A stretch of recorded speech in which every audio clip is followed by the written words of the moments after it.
Olá, retomamos então nossos encontros, agora finalizando essa segunda semana na questão da ação judicial, quando a gente fala na questão de habilitação dos pretendentes, porque a gente tem que pensar que quando a gente vai falar na adoção, os pretendentes eles têm que se submeter a um processo de habilitação. Depois a gente vai ter a questão do período de convivência, quando houver, né, a compatibilidade entre o que eles têm de interesse de pretensos adotados, né, e o que tem hoje já aptos para essa adoção.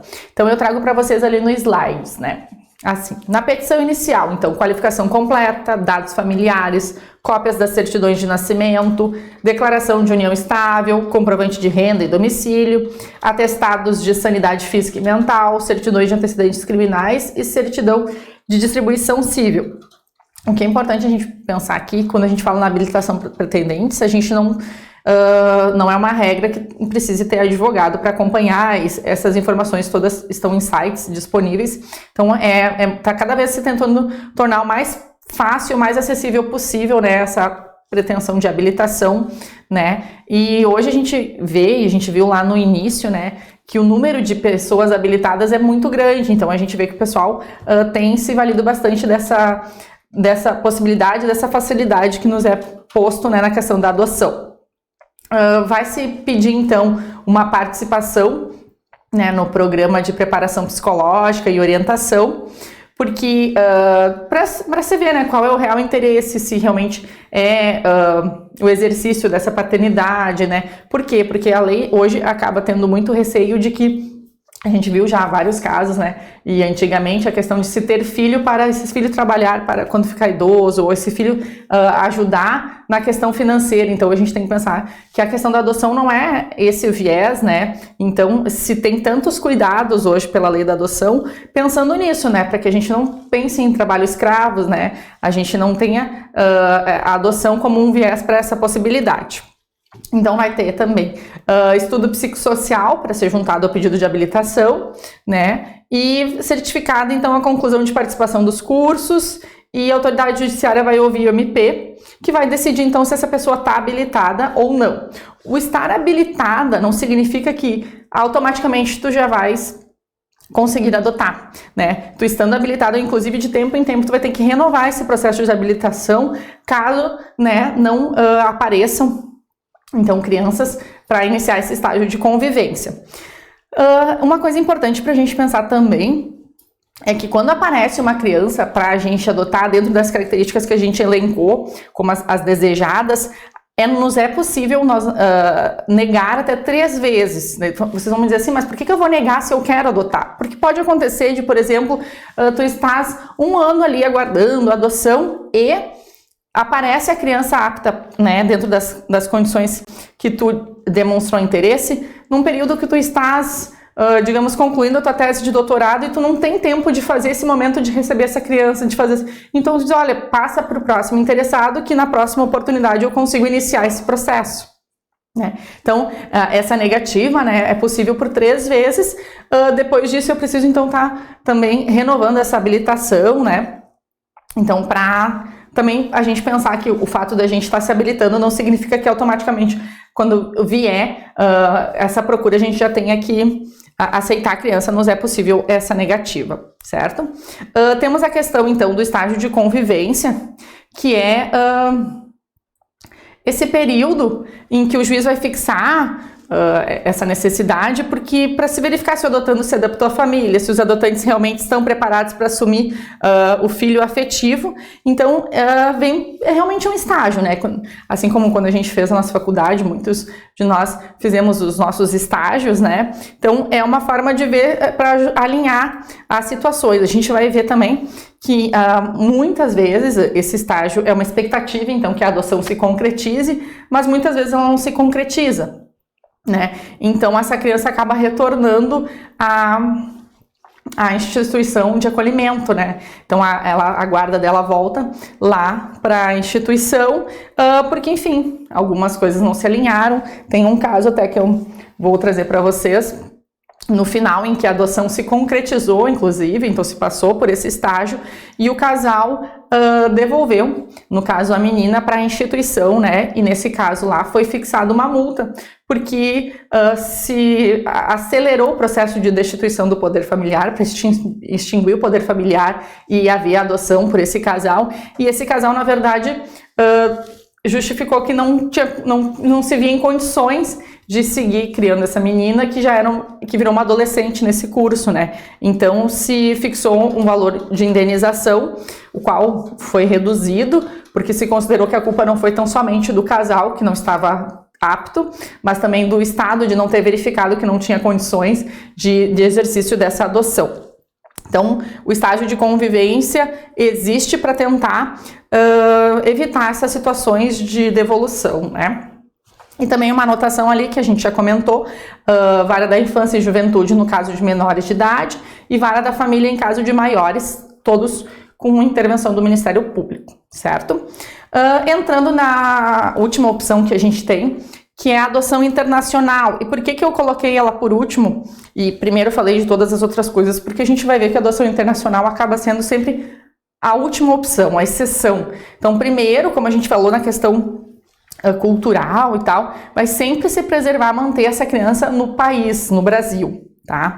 E o que mudou com a Convenção de Haia em 93, se adotou essa necessidade de verificar a localização. Então se passou a considerar assim, adoção nacional, aquele em que o adotante ou adotantes possuem residência ou domicílio no Brasil.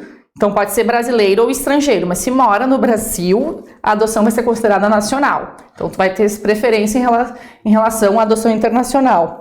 A adoção internacional, então aquele em que a pessoa ou o casal, né, brasileiros ou estrangeiros, possui residência ou domicílio fora do Brasil. Então, quando se fala em adoção, se prioriza e se inicia a busca pela adoção nacional, então dessas pessoas que residem no Brasil para tentar manter essa criança na cultura brasileira, né? E não sendo possível e havendo, né, essas crianças ou adolescentes, se parte então para a busca de interessados que vão passar a residir com essas crianças no exterior. O porquê disso, né? E em que casos mais que a gente vai estar contando com a adoção internacional, né? A adoção internacional acaba acontecendo mais quando a gente fala nos grupos de irmãos, né? Que se prioriza muito hoje manter os vínculos entre os irmãos, tentar não se desintegrar essa unidade, né, familiar que são os irmãos, priorizando. Então muitas vezes acaba sendo um dificultador da adoção, e a gente viu isso lá no início, né? Que grupos de irmãos acabam não sendo uma opção, porque às vezes não tem condições de abarcar tantas crianças, né? Embora a gente tenha vários exemplos muito legais aqui no Brasil de casais que adotam os grupos de irmãos, aceitam esse desafio, né? De manter essa unidade. Então, quando não se encontra pretendentes a nível nacional, então se parte para adoção internacional. Em grupos de irmãos acaba acontecendo bastante essa opção, né? Quando a gente fala em adoção, também é importante a gente pensar que, embora a adoção vai estar excluindo da certidão quem são os pais, enfim, e passam a constar os novos pais da adoção, é possível, conforme o artigo 48 do ECA, que esse adotado venha a conhecer a sua origem biológica, tá? Então, ele pode estar buscando essa informação, né? Os pais têm direitos de visita e dever de prestar alimento aos filhos quando eles estão colocados na guarda de terceiros. Então, por exemplo, os que estão acolhidos também em instituição, a gente tem ações de alimentos contra esses pais, né? Eles devem prestar alimentos porque essa criança não extinguiu, né, essa obrigação ainda, né? No artigo 28 do parágrafo 4º, vocês vão ter a previsão dos grupos de irmãos, quando colocados em adoção, então, de tentar se manter na mesma família, né? Lembrando que a adoção vai sempre romper completamente os vínculos do adotado com os seus pais e parentes, né? Então passa a ser pai e filho, então, inclusive na questão sucessória, né? Nem mesmo a morte dos adotantes vai restabelecer a filiação biológica. Então, quando eu estou sendo adotada, o fato de os meus pais adotantes virem a falecer não faz com que eu deixe de ser filho deles, eu vou seguir sendo filho deles, né? A questão do impedimento matrimonial é o único vínculo que vai remanescer quando a gente fala na questão do adotado e do outro lado, na questão dos pais biológicos. Então isso a gente tem no artigo 41 essa observância, e o adotado continua não podendo se casar com a antiga irmã, no caso a irmã biológica, por exemplo, né? Então isso é uma unidade que se estabelece pela questão sanguínea, na questão dos filhos, né? Enfim, que poderiam estar se gerando essas situações. Uma das manifestações do surgimento do novo vínculo de filiação em substituição ao consanguíneo, então é a troca do sobrenome dos genitores, do adotado pelo adotante, que a gente falou já como uma opção, e inclusive a possibilidade de escolher até um prenome, né, distinto. E a gente também tem previsão legal para poder se embasar. A gente vê a questão da idade mínima, né, para poder adotar, como se dá a questão de quando é até 12 anos, acima de 12 anos. E eu trago para vocês, para a gente pensar, algumas decisões que acabam mostrando da necessidade de a gente sempre ter o conceito claro, mas tem que observar o que tem as decisões quando ela é ao nosso favor do que a gente pede. Então a gente tem aqui em 7 de junho de 2021, terceira turma, admite rescisão de adoção após prova que o adolescente adotado não o desejava. A terceira turma do STJ, ainda que a regra geral seja a irrevogabilidade da adoção, então depois da adoção decretada, né, a gente não pode estar voltando atrás, com exceção agora de alguns casos que acabam sendo aceitos. Então a sua rescisão é possível em situação excepcionalíssima. Por exemplo, diante de provas de que o adotado não desejava verdadeiramente participar do procedimento. Com esse entendimento, o colegiado, considerando os princípios da proteção integral e do melhor interesse da criança e do adolescente, deu provimento ao recurso especial para rescindir a sentença concessiva da adoção e permitir a retificação do registro civil do adotado. Para os ministros, a regra de irrevogabilidade da adoção não tem caráter absoluto. Então, é uma regra, a gente tem que deixar muito claro para os nossos clientes que a adoção constituída ela vai ser irrevogável, né? Mas a gente consegue, em casos excepcionais, então, fazer a rescisão. Mas essa é a exceção da exceção da exceção. Não contem como regra, né? Então, nesse caso, a ação rescisória foi ajuizada pelos adotantes para desconstituir a sentença que transitou em julgado e deferiu a adoção, e lhes concedeu guarda definitiva do adolescente quando ele tinha 13 anos de idade, então já é um adolescente. Alegaram que o garoto não manifestava vontade de pertencer à família e chegou a fugir de casa, deixando uma carta em que dizia não querer mais ser adotado, nem ter que estudar. O TJ do Paraná rejeitou o pedido sob o argumento de que seria irrevogável.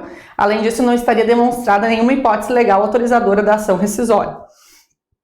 Então, a gente vê que existe a regra de irrevogabilidade, então, posta a adoção, vai se trocar o nome, né, dos adotados no registro civil, mas, sendo comprovado, nesse caso, uma exceção, a gente tem essa decisão. Mais um caso para nós pensarmos. De fevereiro de 2020, a flexibilização da diferença mínima de idade na adoção. Então, a quarta turma do STJ reconheceu que é possível, dependendo das circunstâncias de cada caso, flexibilizar a exigência de diferença mínima de 16 anos. Essa é uma exigência que a gente tem no artigo 42, parágrafo 3º, que se fundamenta pelo processo, sob a justificativa de que seria um processo natural, que se teria um filho a partir ali dos 16 anos. Então, ter essa diferença, até mesmo para a gente respeitar, não ver a questão até de questão de exploração sexual também, quando a gente fala na necessidade dessa diferença de idade, o que pode, em alguns casos, ser flexibilizado como esse. Então, segue ali, o entendimento está afinado, com precedente na terceira turma, acompanhou o voto do relator, concluiu que o limite mínimo de idade entre as partes envolvidas no processo de adoção é uma referência a ser observada. Não impede interpretações à luz do princípio da socioafetividade, que acaba estando muito forte hoje no direito da família, né? Cabendo ao juiz analisar as particularidades de cada processo. Então, o caso analisado teve origem em ação ajuizada por um padrasto em 2017, com a finalidade de obter a adoção unilateral de sua enteada. O autor alegou que, apesar de não cumprir o requisito de diferença de idade mínima prevista no ECA, ele nasceu em 80 e é enteado em 92. Todas as outras exigências legais estão plenamente satisfeitas. O padrasto informou que convivia em união estável com a mãe da enteada desde 2006 e que se casaram em 2015. Então aqui não houve necessidade de atendimento a esse requisito, porque se preencheu outros tantos e sempre pensando no melhor interesse da criança. Temos também, em março de 2020, nesse caso, e eu trouxe com vocês que a regra é que a avó não pode, o irmão não pode, mas nesse caso se permitiu pelos avós, né? Então, apesar de proibição prevista no Estatuto da Criança e do Adolescente, a adoção pelos avós é possível quando for justificada pelo melhor interesse do menor de idade. Lembrando que o avô e os irmãos não podem porque eles já são figuras de avô e irmãos, e adotando eles vão passar para a figura de pais, né? Então, por isso não se é permitido, mas nesse caso é bem peculiar, né? Então, a quarta turma do STJ negou provimento ao recurso do Ministério Público e manteve a decisão que permitiu a adoção de uma criança pela avó paterna e por seu companheiro, avô por afinidade.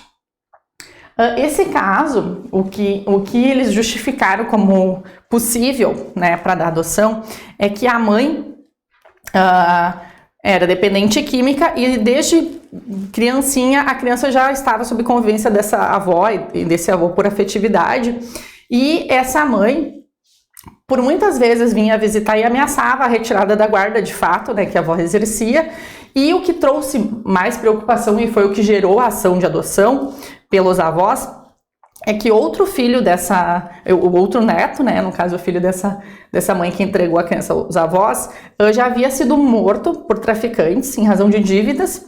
Então a justificativa dessa avó é que sim, eu sei que eu vou passar a ser então a mãe, mas isso é bom e isso é necessário para que essa criança não venha a ser objeto de futuramente vingança por dívidas de drogas, né, que a minha filha possa vir a ter. Então eu não quero que se repita o que já me aconteceu com outro neto. Então foi uma justificativa plausível, né, e não jurídica, mas do mundo dos fatos, e que foi então reconhecida e acolhida, mesmo sendo contrária, né, à previsão legal. Então, não se espantem quando aparecerem para vocês algum caso que não fecha com a legislação está prevendo, porque a gente pode sempre, com base no melhor interesse da criança e trazendo essas particularidades, tá mudando o que talvez, o que é a regra. E temos também, após perda de poder familiar, casal terá de indenizar adotado por atos que inviabilizaram a manutenção da adoção. Esse é o caso que eu comentei com vocês antes, então trazendo aqui de maio de 2021.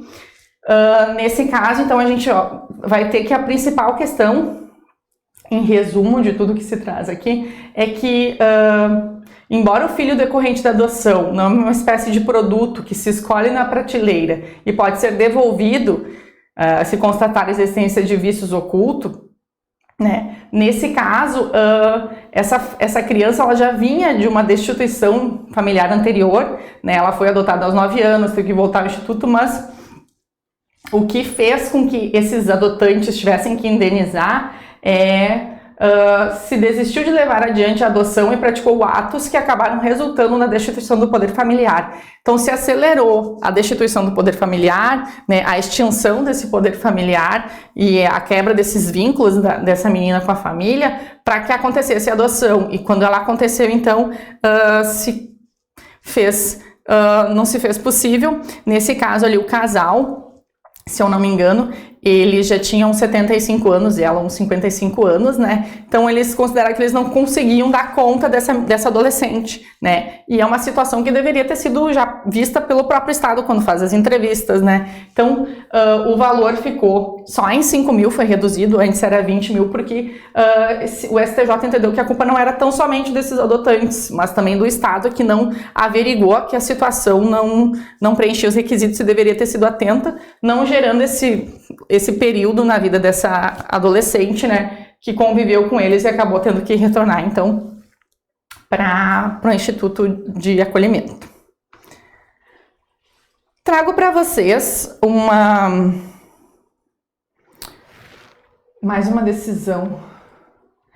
Para quando a gente pensar na questão da adoção irregular, essa é de junho de 2020. Então, mesmo sob suspeita de adoção irregular, interesse da criança justifica a manutenção com a mãe efetiva. Isso também é uma situação que vocês vão receber bastante, ao meu ver, nos escritórios. A gente acaba tendo essa demanda, né? Porque sempre a gente tem que pensar no que é o melhor interesse da criança. Então, ali nesse caso, nesse julgado, a criança conviveu desde o nascimento, passando poucos dias no abrigo, então teve toda essa convivência. Então, no curso da ação de nulidade do registro civil, uma decisão do Tribunal Estadual determinou a suspensão do poder familiar e o acolhimento institucional por considerar fortes indícios de adoção irregular decorrente de falsidade nas declarações para o registro de nascimento, bem como suspeita de pagamento pela criança, que é o que mais acaba sendo a preocupação na nossa legislação, né? Então, com esse processo dirigido ao STJ, né, se questionou essa decisão, sustentando que o acolhimento institucional foi determinado exclusivamente com base em suposições e deduções oriundas de declarações infundadas. Então, eles vêm dizendo no pedido que o fato da criança estar com essa família não tem risco, né, e que ela estaria sofrendo por não estar convivendo com a mãe afetiva e que seria infundado esse acolhimento. Então, sim, foi uma adoção irregular, né, mas essa criança sempre teve como mãe, né, essa mãe registral. Então, mesmo sob suspeita, né, de adoção irregular, se manteve essa bebê com essa mãe registral. Trago para vocês, como formas da gente pensar em possibilidades, né, o que a gente tem no site aqui do Tribunal de Justiça do Rio Grande do Sul, uma parceria de uma forma de fomentar as adoções, por exemplo, adoção tardia, né, adoção de grupos de irmãos, né, adoção de crianças com necessidades especiais, que é um aplicativo de adoção, que é onde se aproxima, né, então interessados e crianças que estão em adoção. Então o objetivo é promover adoções de crianças e adolescentes que respondem pela grande maioria do perfil disponível, que a gente viu lá no início, então adolescentes, grupos de irmãos e jovens com deficiência. A ideia é humanização da busca, com fotos, vídeos, cartas e desenhos, para despertar o interesse e a flexibilização do perfil desejado pelos candidatos habilitados. Então, quando a gente se habilita, a gente elenca ali, né? Eu gostaria de uma criança, né? Eu posso receber um adolescente. O que eu estou disposto a receber, né? O que eu tenho condições para receber? Consigo receber um grupo de irmãos, enfim.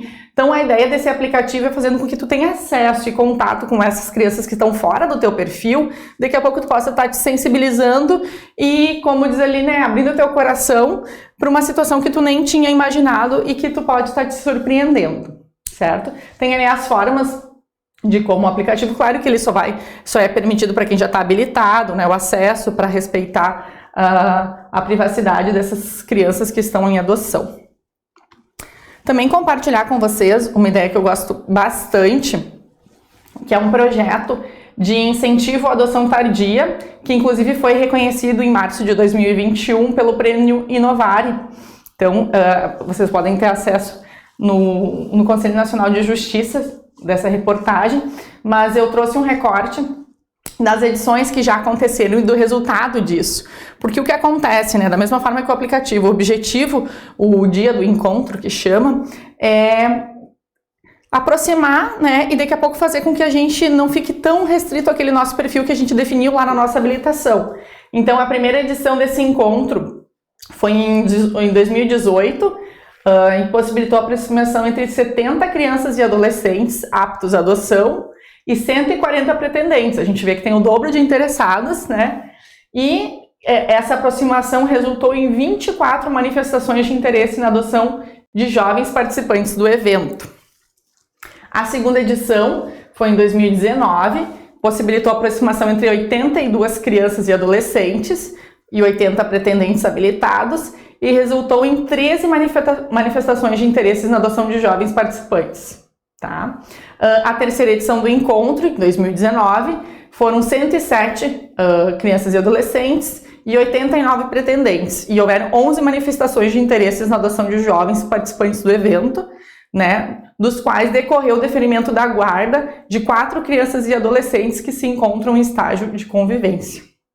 Então, a gente vê que esse dia do encontro é um momento em que não se vai, né, objetivando fazer entrevista ou olhar a ficha de um ou de outro, mas é um momento de brincadeiras, é um momento lúdico, né, onde tu se aproxima, né, de crianças que tu não tinha cogitado, de adolescentes que tu não tinha cogitado, e tu pode estar conhecendo e te surpreendendo positivamente. Então, é um projeto premiado e que eu acho que vai cada vez ter mais boas oportunidades. Tem vários filmes, eu não sei se vocês acompanharam já, em que se vê essa possibilidade, né, de...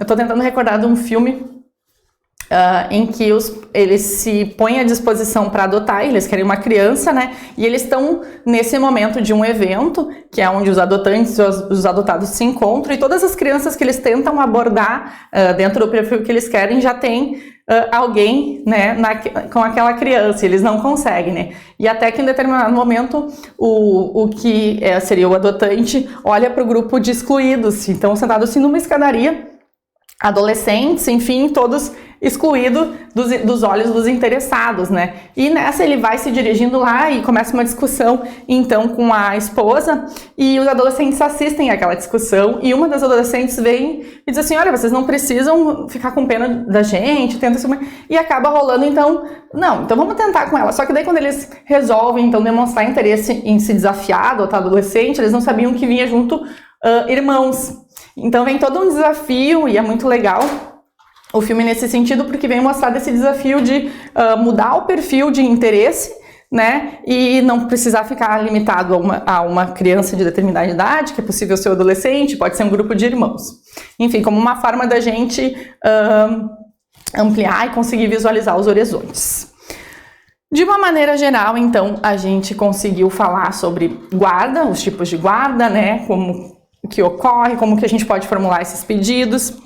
A gente viu a questão da adoção, então como que se dá a questão de habilitação, como se dá as regras de adoção no direito brasileiro, e também trouxe para vocês casos recentes de exceções que podem ser fundamentos para os nossos pedidos quando a gente não for desafiado por um pedido estanque, assim, que feche certinho com a legislação.